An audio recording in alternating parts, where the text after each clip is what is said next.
tardes a todos y todas. Les doy la más cordial bienvenida y me alegra muchísimo que hayan respondido de esta manera a esta invitación que les he cursado para hablar sobre 3 temas de gran importancia institucional. Este es el 5º conversatorio que yo realizo desde que asumí la rectoría el año pasado. Estos conversatorios anteriores han sido, primero, con todas las seccionales del SINDEU, de las sedes regionales. Luego, 2 conversatorios con todo el personal de los EBAIS. Un 4º conversatorio lo tuve la semana pasada con personal jubilado y con profesoras y profesores eméritos.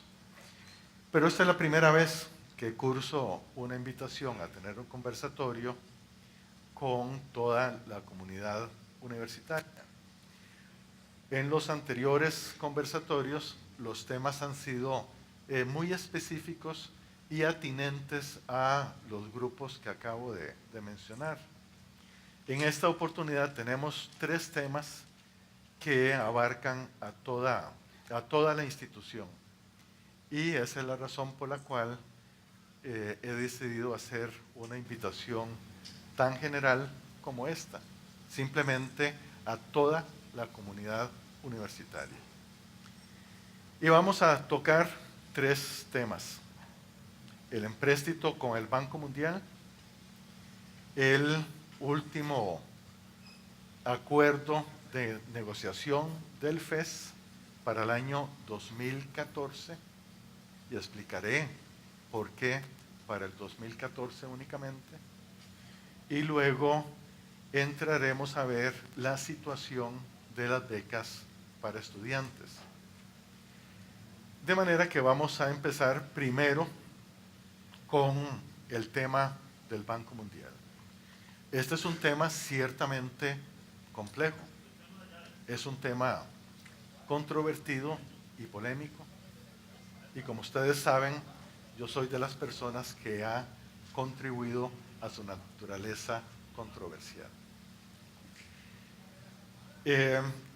Y quiero ahora darles a ustedes una información sobre la naturaleza del empréstito, cómo va a ser invertido el empréstito, qué cosas abarca y qué cosas se han logrado y se lograron efectivamente durante el proceso de negociación que llevó a cabo CONARE de una manera muy intensa, muy dinámica y también al mismo tiempo muy enérgica, logrando condiciones muy diferentes a aquellas que estaban planteadas originalmente.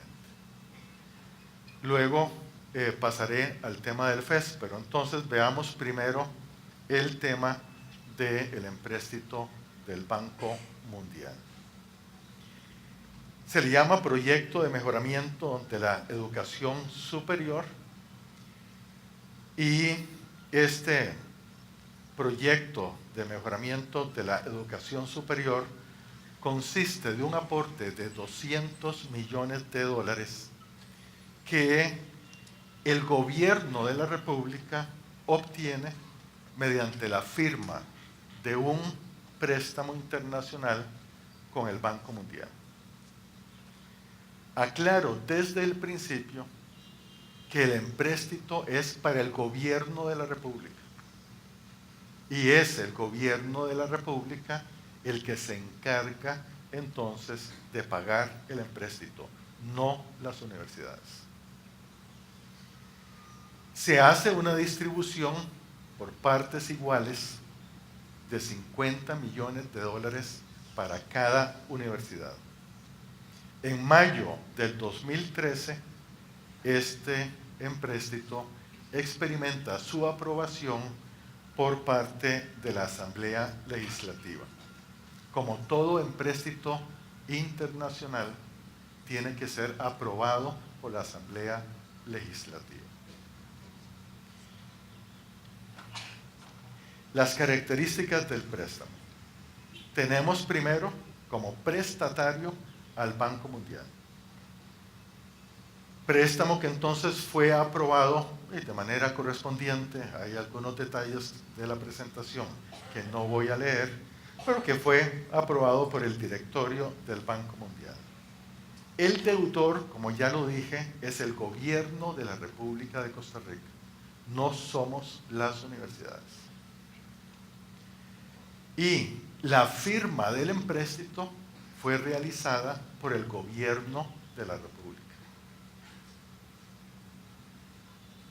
Los ejecutores del préstamo somos las 4 universidades públicas en un componente, y en el otro componente son OPES, o sea, la Oficina de Planificación de la Educación Superior y el Consejo Nacional de Rectores y el Sistema Nacional de Acreditación de la Educación Superior.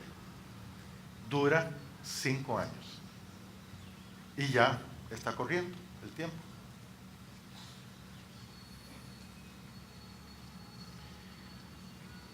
El acuerdo de mejoramiento institucional que se firmó tiene los componentes que ustedes pueden ver en pantalla. Los gastos elegibles, pues, son equipamiento, infraestructura, servicios de asistencia técnica y formación del talento humano. O sea, fortalecimiento de las generaciones académicas de relevo. Cada institución tiene una unidad coordinadora del proyecto.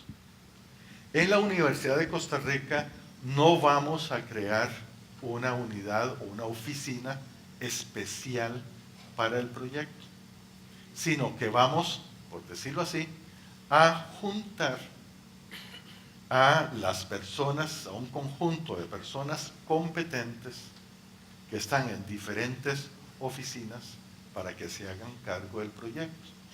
En esto queremos ser razonables con respecto a la inversión institucional. Este es el esquema de la unidad ejecutora. El proceso es entonces conducido por la rectoría, a la cual pertenece la unidad coordinadora, y tiene representantes de la Oficina de Administración Financiera, la Oficina de Suministros, la Oficina Ejecutora del Plan de Inversiones, la rectoría con 3 representantes y la Oficina de Planificación Universitaria. Y esta unidad ejecutora es apoyada por la Vicerrectoría de Acción Social. Es la Vicerrectoría de Acción Social, sobre todo en lo que tiene que ver con la salvaguarda de los pueblos indígenas. La Oficina Jurídica, la Oficina de Asuntos Internacionales y Cooperación Externa y las unidades académicas que son beneficiadas con estos fondos.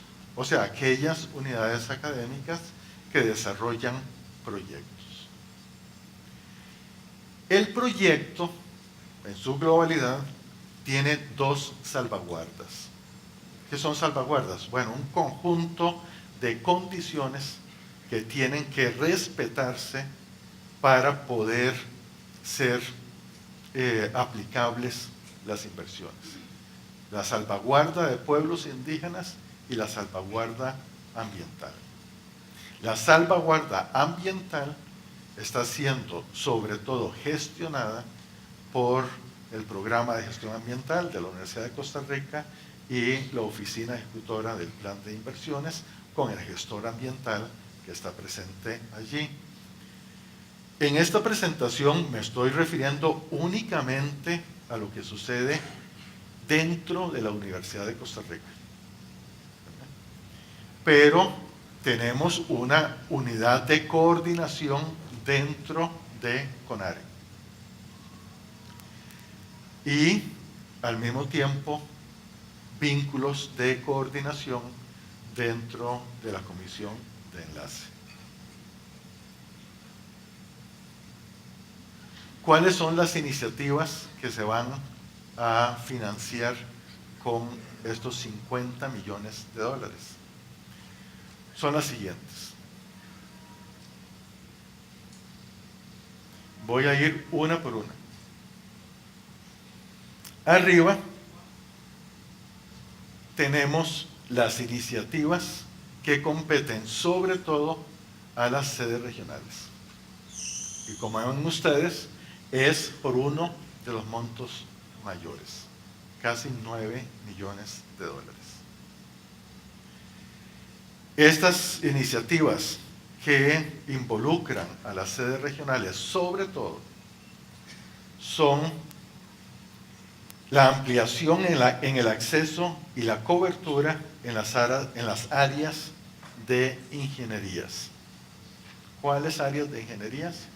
La eléctrica, la ingeniería eléctrica, la informática, la tecnología multimedia en la sede del Pacífico, la ingeniería civil en la sede de Guanacaste, industrial en Occidente, eléctrica, química, naval en Limón, en la sede del Caribe, e industrial en el Atlántico, y finalmente la Escuela de Biología en la sede Rodrigo Facio.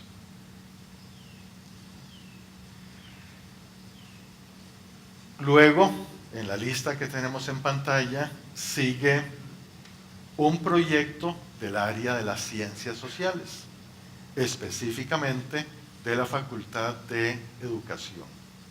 ¿Cuál es? El fortalecimiento del Centro de Investigaciones del Movimiento Humano, que ha sido recientemente creado después de seguir todo su trámite, de pasar por la Vicerrectoría de Investigación, la Rectoría y el Consejo Universitario. Luego vamos a financiar una iniciativa muy interesante, que es una nueva carrera que combina las tecnologías de la información y de la computación con las artes. Y dentro de esta tercera iniciativa vamos a fortalecer la Escuela de Artes Musicales. Específicamente la vamos a fortalecer construyendo un nuevo edificio para la Escuela de Música. Y va a ser construido este edificio en la finca 3. Fortaleceremos los laboratorios de hidráulica y mecatrónica. Y luego haremos una inversión muy importante en el área de la calidad alimentaria. La calidad alimentaria, la seguridad alimentaria, es uno de los tópicos de mayor importancia en el desarrollo de nuestras sociedades. Es, de hecho, un tópico de relevancia para proteger la soberanía alimentaria y, en última instancia, también la soberanía de nuestro propio país. Y vamos a crear la carrera de tecnología de alimentos. Vamos a ampliar más bien la cobertura de la carrera de tecnología de alimentos en la sede de Rodrigo Facio. Abriremos la carrera de tecnología de alimentos en la sede regional de Guanacaste, en Liberia. Y crearemos en la sede de Rodrigo Facio el Centro de Desarrollo Tecnológico relacionado con la seguridad alimentaria y las tecnologías de alimentos. Una iniciativa adicional es el fortalecimiento del Centro de Investigación en Ciencia e Ingeniería de Materiales, el CICIMA. Ustedes seguramente conocen que el CICIMA es una instancia de investigación que tiene una vocación interdisciplinaria muy fuerte. En el CICIMA, en donde se investigan efectivamente nuevos materiales, se tiene interacción académica, científica, con antropología, con odontología, con química, la escuela de química, la escuela de física, la escuela de ingeniería mecánica y muchas otras.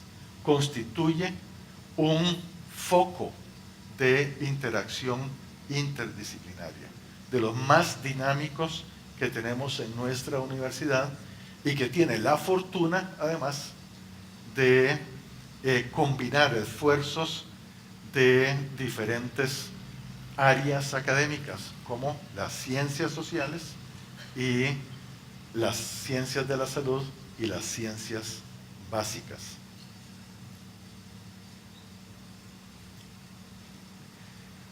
Luego, vamos a fortalecer el Centro de Investigación en Contaminación Ambiental.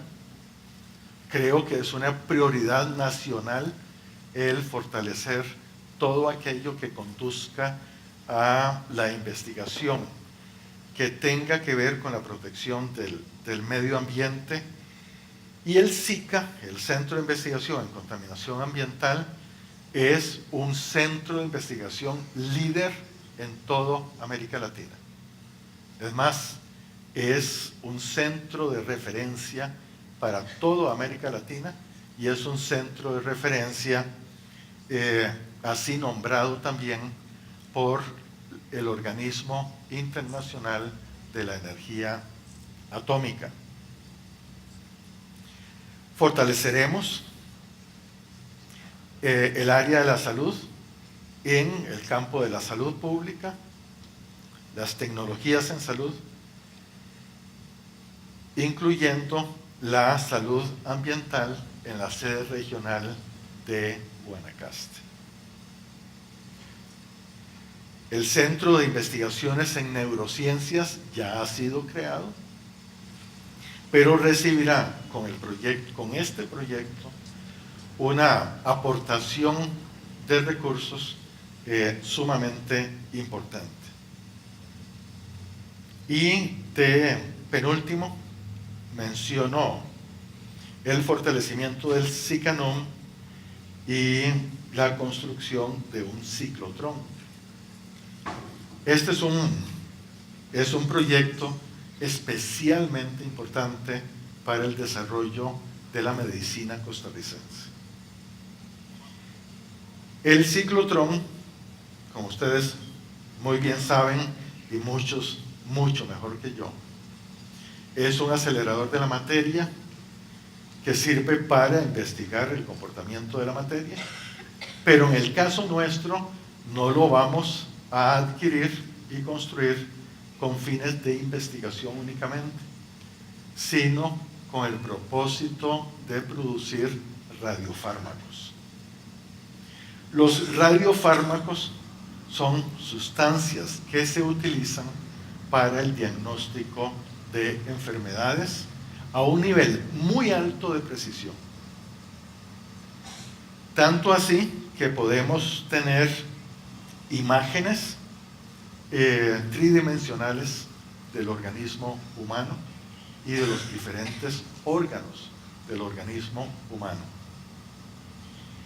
El ciclotrón estará acoplado a un tomógrafo de emisión de positrones.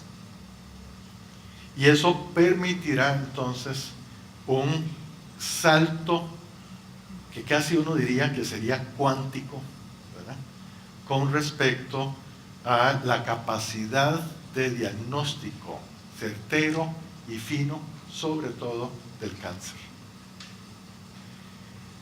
Esto, el ciclotrón, que estará en el SICANUM, estará al mismo tiempo acoplado con un centro que tiene una finalidad doble de diagnóstico en cáncer por un lado, pero también de desarrollo de capacitación y tecnología en el ámbito de la cirugía mínimamente invasiva, cirugía laparoscópica. Finalmente, la última iniciativa es el fortalecimiento del Instituto de Investigaciones Farmacéuticas, el INIFAR. Aquí estamos ante una coyuntura muy especial, y es que desde meses atrás estamos haciendo gestiones, presionando, haciendo lobby, como se dice en la Asamblea Legislativa, para que el INIFAR se convierta en laboratorio nacional.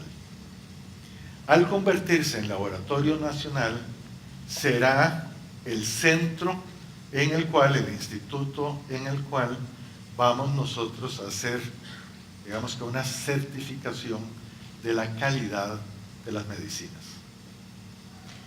Y esto está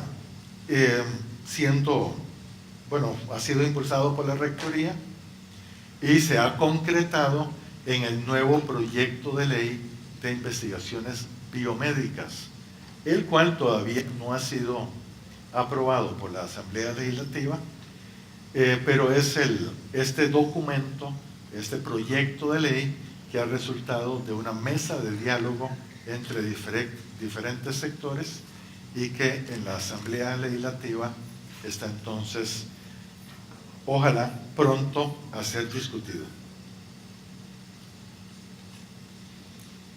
Estas son las iniciativas que vamos a financiar. Como ustedes han visto, abarca proyectos en las ciencias básicas, en las ingenierías, en las artes y en las ciencias sociales. Y el 26% de todo este fondo de 50 millones será destinado a las sedes regionales. El 26%.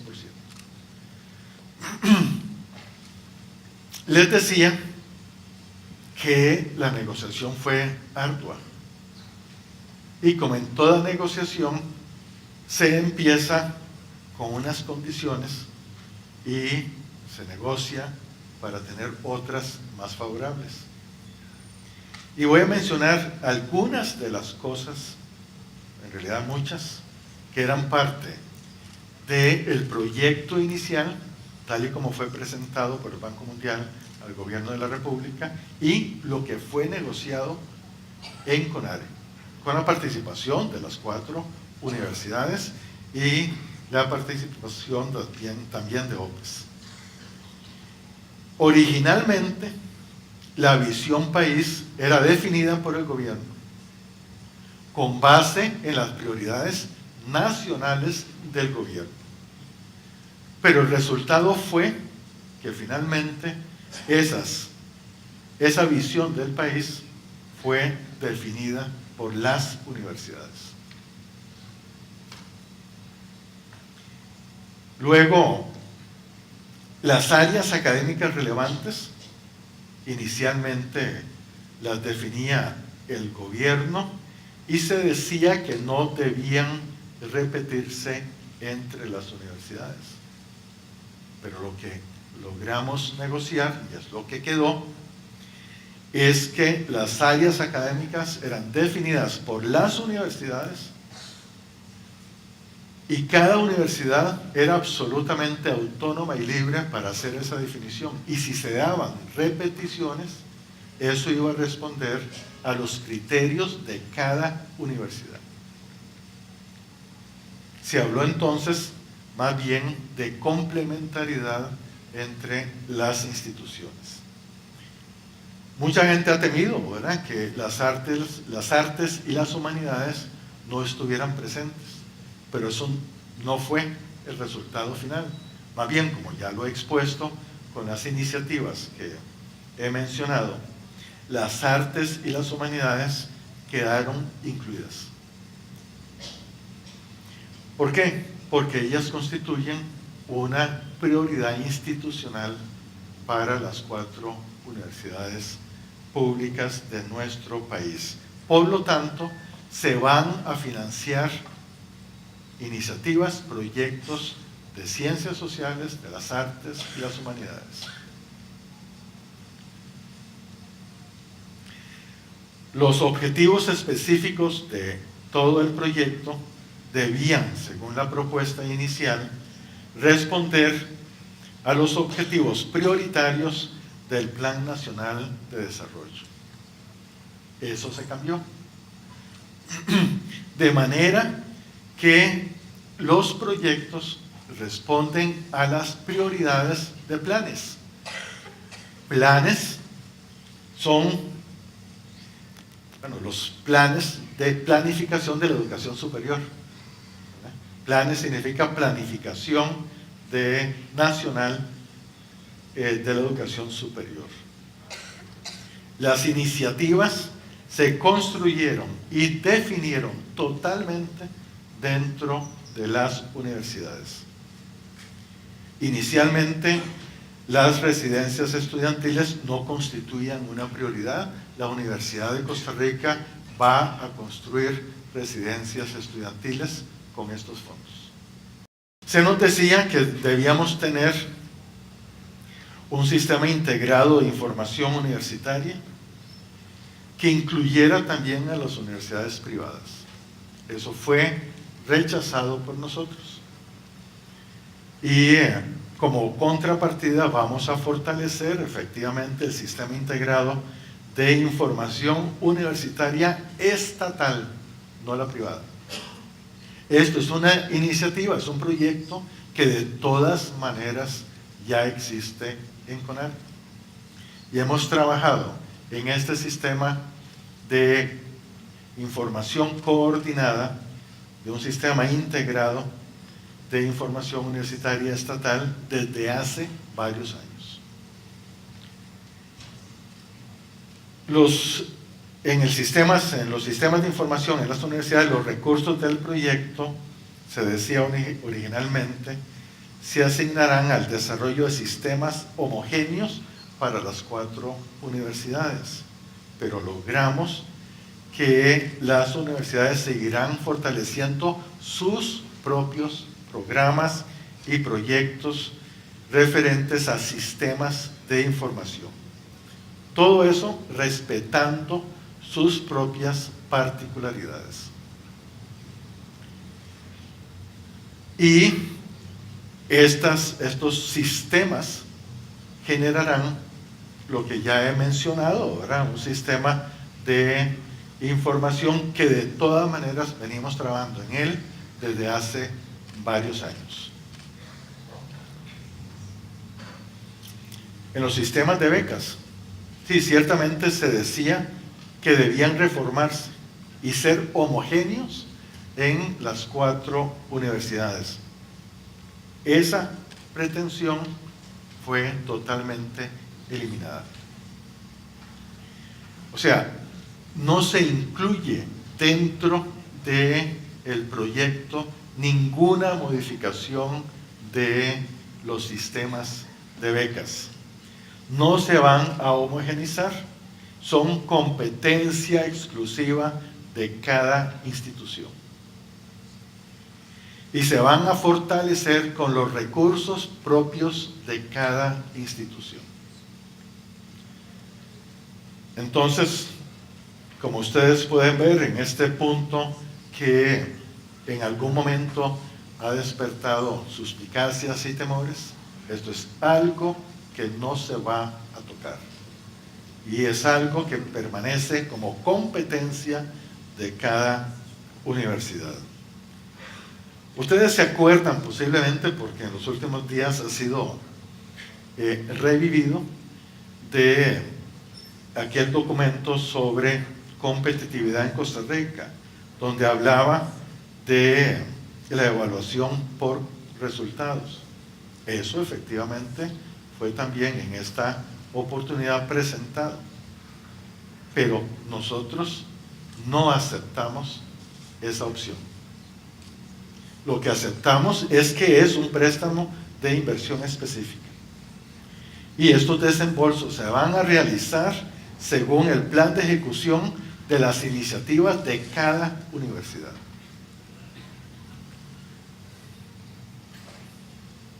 En cuanto a indicadores, siguiendo esa pretensión que existió en algún momento, ¿verdad?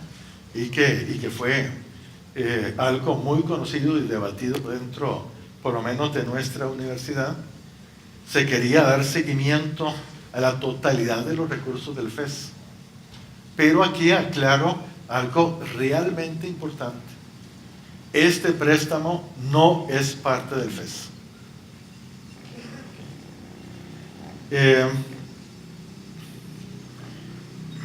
Resulta de una negociación del FES, pero no es parte integral del FES. Y las proyecciones de crecimiento se han dado no según los indicadores del Banco Mundial, sino según la proyección de nuestras propias oficinas de planificación. Y los indicadores igual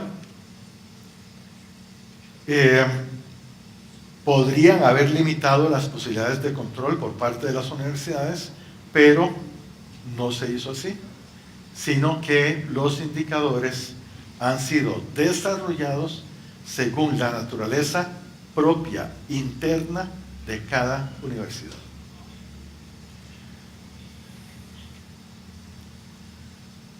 Se decía también que la coordinación general estaría en manos del gobierno.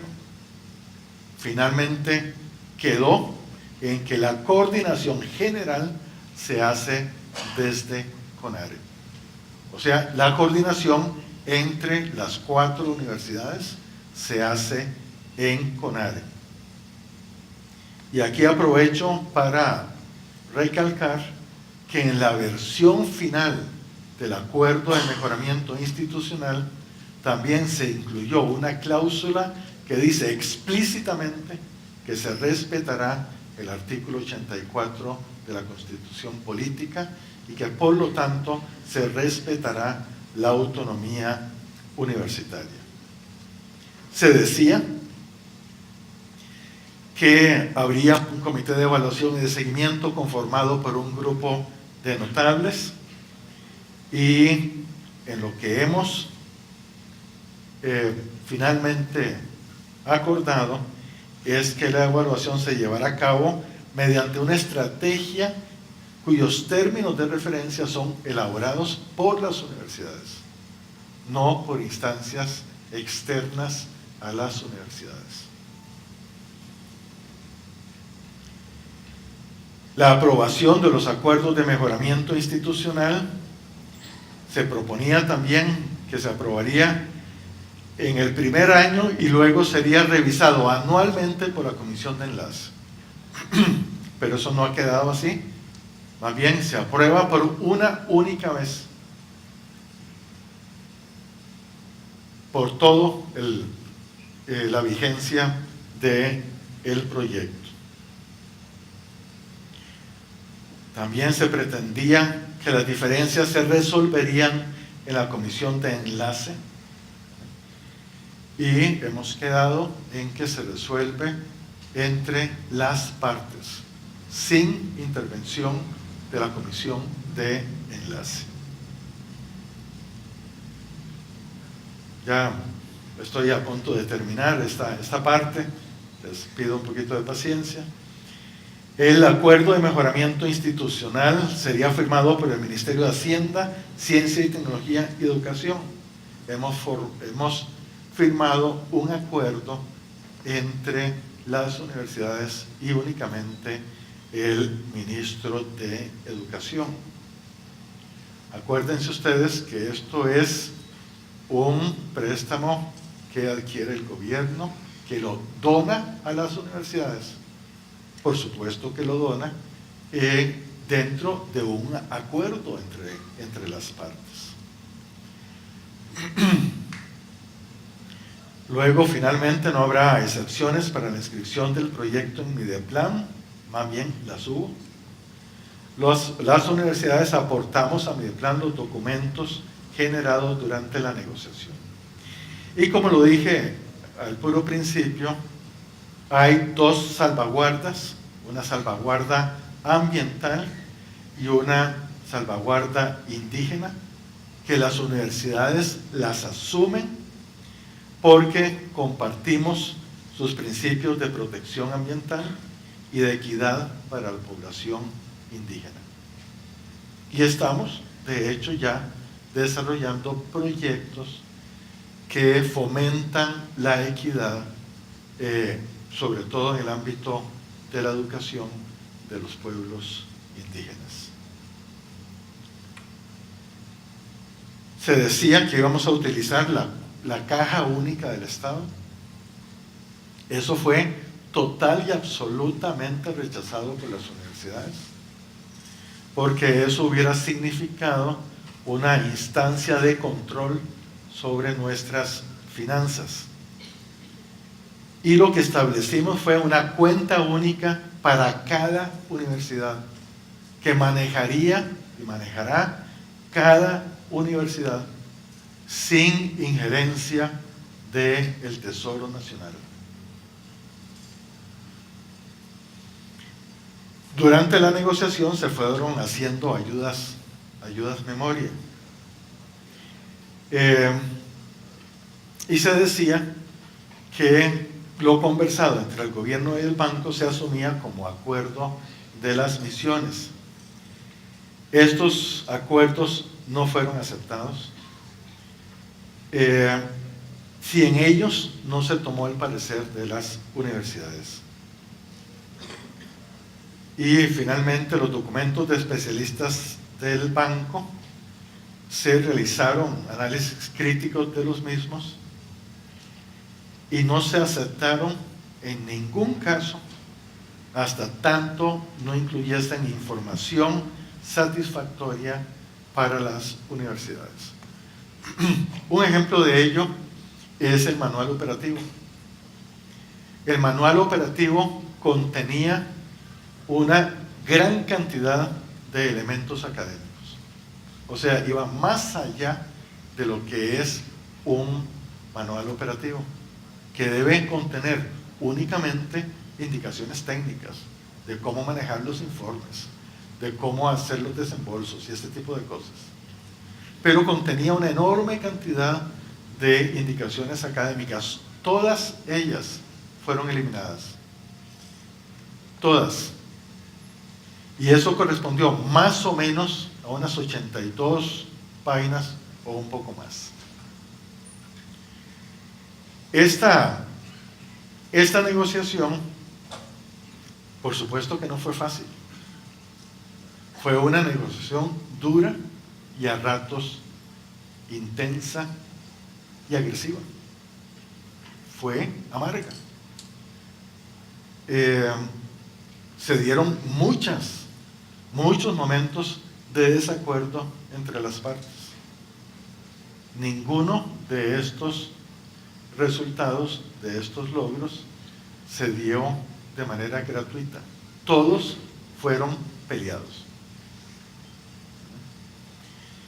Y creo que hemos llegado a un resultado satisfactorio. Un resultado que es correspondiente con los intereses de la educación superior pública. Bueno, ahora pasamos al segundo tema. Y estos dos que siguen creo que me tomarán menos tiempo. Ustedes saben muy bien que desde el año 1989 el Fondo Especial de la Educación Superior se negocia de tal manera que se firman convenios por cada quinquenio. Desde entonces hasta el presente. El FES existe desde muchos años antes, pero ese mecanismo de firmar convenios por una validez de 5 años empieza en el año 1989. Ha habido diferentes fórmulas que se han utilizado a lo largo de los años, pero en lo básico se trata de dos fórmulas. Una basada en el cálculo de inflación, de manera que se daba un crecimiento del FES según el índice de precios al consumidor. Y el otro principio que se ha aplicado y que se aplica más bien recientemente es el del FES como un porcentaje del Producto Interno Bruto.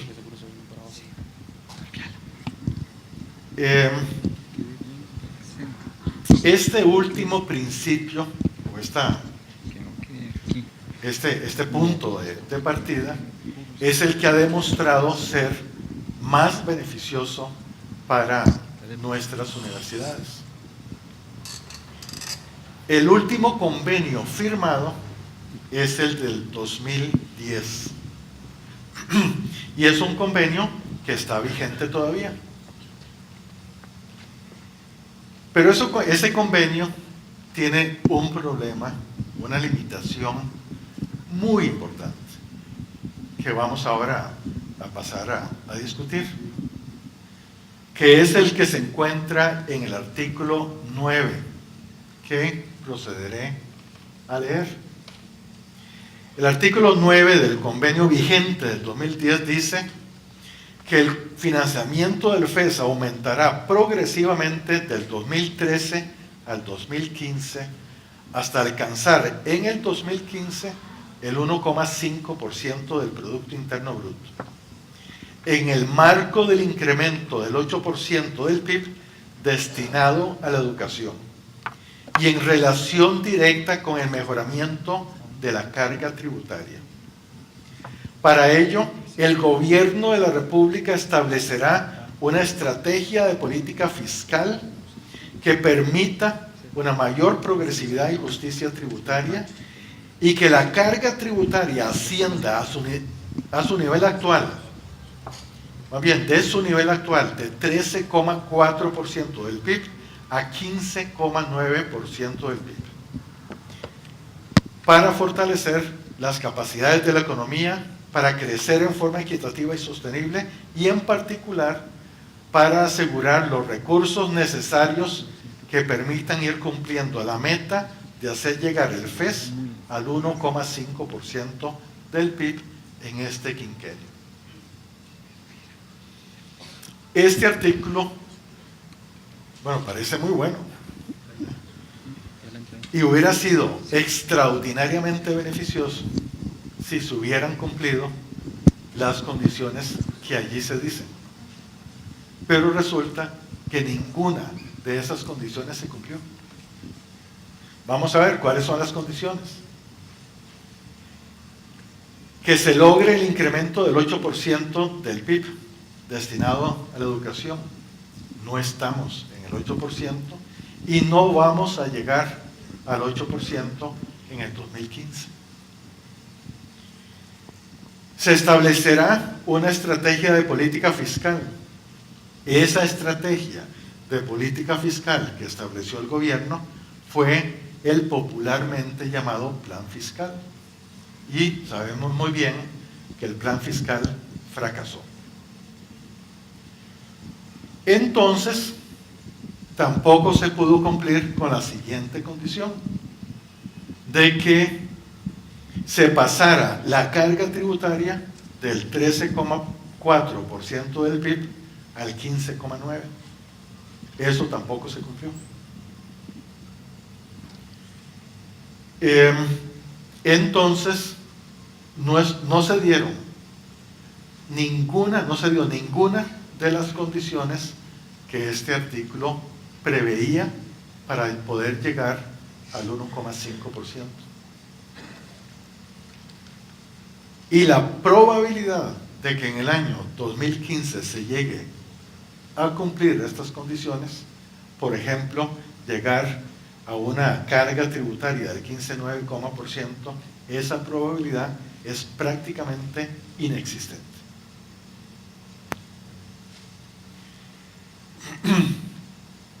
La carga tributaria, yo creo que no es necesario entrar en las razones de por qué no aumenta la carga tributaria. Bueno, hubo una oposición muy férrea al plan fiscal de muy diferentes sectores. Hay una evasión fiscal muy poderosa en Costa Rica. Hay injusticia tributaria. Bueno, todas esas condiciones y muchas más hacen que mucha gente no pague impuestos en nuestro país. Y sobre todo sabemos quiénes no pagan impuestos. Sobre todo los grandes capitales. Y eso impide que lleguemos al 15,9% del PIB en cuanto a carga tributaria. El acuerdo del 2010 tenía entonces estas limitaciones, pero además tenía dos vacíos. Que decía únicamente que íbamos a avanzar progresivamente hacia el 1,5% del PIB, pero no mencionó nada con respecto a los años 2013 y 2014. Entonces, en virtud de estos vacíos, hemos tenido que negociar 2 años de financiamiento de la educación superior, el 2013 y el 2014.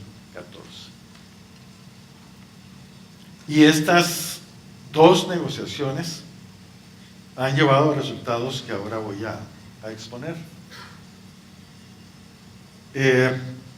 Ambas se han realizado durante el mes de mayo o junio. La última fue durante el mes de mayo pasado. Y el año pasado, para el 2013, logramos un acuerdo del 1,28% del PIB. Y para el año 2014, el 1,32% del PIB. Ahora veremos cómo es que eso ha evolucionado. Ha evolucionado de una manera verdaderamente interesante. Pero en los últimos años, tomando el FES como porcentaje del PIB, hemos sido capaces de llegar a acuerdos con un beneficio aún mayor para nuestras universidades. Les pongo un ejemplo, que es con respecto al FES del 2013. Como es un porcentaje del PIB, y el PIB es proyectado y calculado en diferentes momentos del año, la negociación se lleva a cabo con una proyección, pero se termina con un cálculo realizado, digamos, empíricamente por el Banco Central al finalizar cada año. El año pasado, el FES con un PIB del 1,282 significó, en términos redondeados, 317,000 millones de colones. Pero ¿qué pasó al final del año? Resulta que el PIB fue más alto que cuando se negoció. Y eso significa alrededor de 6,000 millones de colones adicionales para las instituciones miembros de CONARE. Y ese dinero, poco más de 6,000 millones de colones, nos será pagado a nosotros con el próximo presupuesto extraordinario de la República. Entonces, como ya les adelanté, tenemos para el 2013 el 1,282, para el 14 el 1,32 del PIB, y para el 2015 hemos establecido como piso, o sea, como base para la negociación el 1.36, pero sin abandonar la posibilidad o perspectiva del 1.5. Entonces, es un piso, no es un techo. Y así fue expresamente acordado. Tenemos entonces que para el 2013 el FES es de 321.000 millones de colones y para el 2014 casi 360.000 millones de colones. Esto es un financiamiento muy beneficioso, muy positivo. Por supuesto que nosotros estas cifras simplemente, no es que simplemente las establezcamos así al tarantantán, ¿verdad? Sino que hacemos las proyecciones financieras, las proyecciones de inversión y las proyecciones de crecimiento de la institución. Este es el comportamiento del FES a lo largo de los años. Hasta el año 2013. Vean ustedes que empieza en el año 1989, siendo el 1,03 del PIB. Y llega a ser el 1,15 en los años 90 y 91. En el año 92 empieza a decrecer. Esta es toda la administración del rector Luis Garit. Y sigue decreciendo hasta el año 99. Aquí asume la rectoría el rector Gabriel Macaya, sigue descendiendo hasta llegar a este punto de 0,80, el punto más bajo en la historia del FES, pero dentro de los esquemas de convenios quinquenales. Y luego empieza a crecer, y empieza a crecer de una manera muy acentuada a partir del año 2005, con el acuerdo que toma doña Yamilet González, siendo ella rectora, y desde entonces tenemos una curva creciente del FES.